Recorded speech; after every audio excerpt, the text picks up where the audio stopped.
आप देख रहे हैं न्यूज लीडर्स, सच है तो खबर है। खरगोन में दीपावली अवकाश के बाद शुक्रवार को जिले की सबसे बड़ी ए ग्रेड कपास मंडी में हंगामे के बीच सीसीआई यानी भारतीय कपास निगम द्वारा खरीदी की शुरुआत हुई। राष्ट्रीय किसान मजदूर महासंघ के बैनर तले किसानों ने मंडी गेट पर धरना प्रदर्शन करते हुए सीसीआई के खरीदी नियमों पर नाराजगी जताई। किसानों ने पहले ही तालाबंदी का आह्वान किया था, लेकिन इसके बावजूद सीसीआई ने खरीदी प्रक्रिया शुरू कर दी। सुबह 11 बजे से किसानों ने मंडी गेट पर धरना दिया। सूचना मिलते ही प्रशासनिक अधिकारी मौके पर पहुंचे और समझाइश का प्रयास किया। किसान नेता गोपाल पाटीदार ने कहा, सीसीआई के स्लॉट बुकिंग नियम किसान विरोधी है। कई बाध्यताएं ऐसी जिन्हें पूरा करना मुश्किल है। ऐसा लगता है सीसीआई खरीदी से बचने की कोशिश कर रही है। किसानों ने नमी जांचने की मशीन की विश्वसनीयता पर सवाल उठाए और कहा, कपास को नमी के नाम पर मनमाने तरीके से रिजेक्ट किया जा रहा है। ये सीसीआई खरीदी की आज से मुहूर्त है और हमारा 19 सितंबर की बड़ी रैली के बाद में आश्वासन ये मिला था कि 1 अक्टूबर से खरीदी कर देंगे। अभी तक नहीं हुआ, इसलिए राष्ट्रीय किसान मजदूर महासंघ ने पूरे निमाड़ की मंडियों को आज तालाबंदी की योजना बनाई है। 25 तारीख से पूरे मध्य प्रदेश में भावांतर के खिलाफ है। मैं बधाई देना चाहता हूं प्रदेश के कृषि मंत्री इंदल सिंह कंसाला साहब को कि उन्होंने अपने मुख्यमंत्री को कहा कि भावांतर के नाम पर आप मंडियों को दांव पे लगा के गिरवी रख के आप पैसा सोयाबीन का कैसे बांटोगे। ये बड़ी घटना है।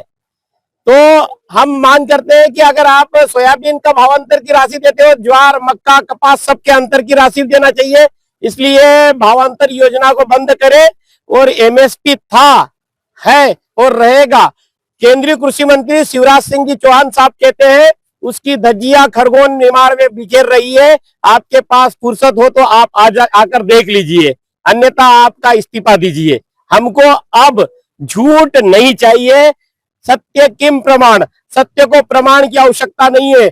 आज मंडी में सीसीआई आया है, एक भी उन्होंने कपास खरीदी नहीं किया। स्लॉट बुकिंग में इतने नियम लगाए हैं कि किसान किसी प्रकार से भी अपना कपास सरकारी एजेंसी सीसीआई को नहीं बेच पाएगा। सीसीआई आज जो नमी बता रही है कपास जो वाहन चेक किए हैं, मशीन से वाहन चेक किए, उसमें भी नमी आ रही है क्या? देखिए 12% नमी को तो हम मानते नहीं है, नेचुरल नमी। ये तो काकड़ा है, इसके अंदर तेल होता है, परंतु किन लोगों ने बनाया उसको भी हम विरोध करते हैं। और दूसरा ये है कि जो मॉइस्चर नमी है उसका हम पानी से ही कंपेयर करें। विदेशी बाटल ये 22 रुपए में 700 ग्राम की बिकती है। अरे कपास में कौन सी नमी चेक कर रहे हो भाई, वो गलत है। इनका जो मशीन है उस मशीन पर भी हमको बड़ा शक है।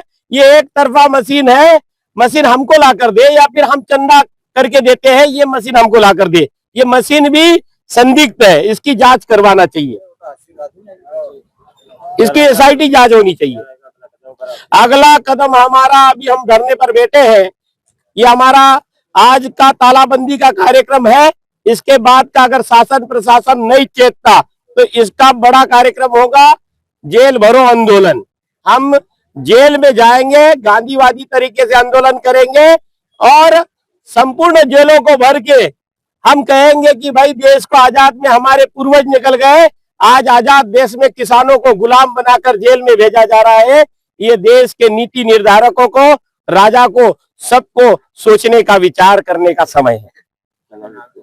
गोपाल पाटीदार, मध्य भारत प्रांत संगठन मंत्री, मुख्यालय भोपाल।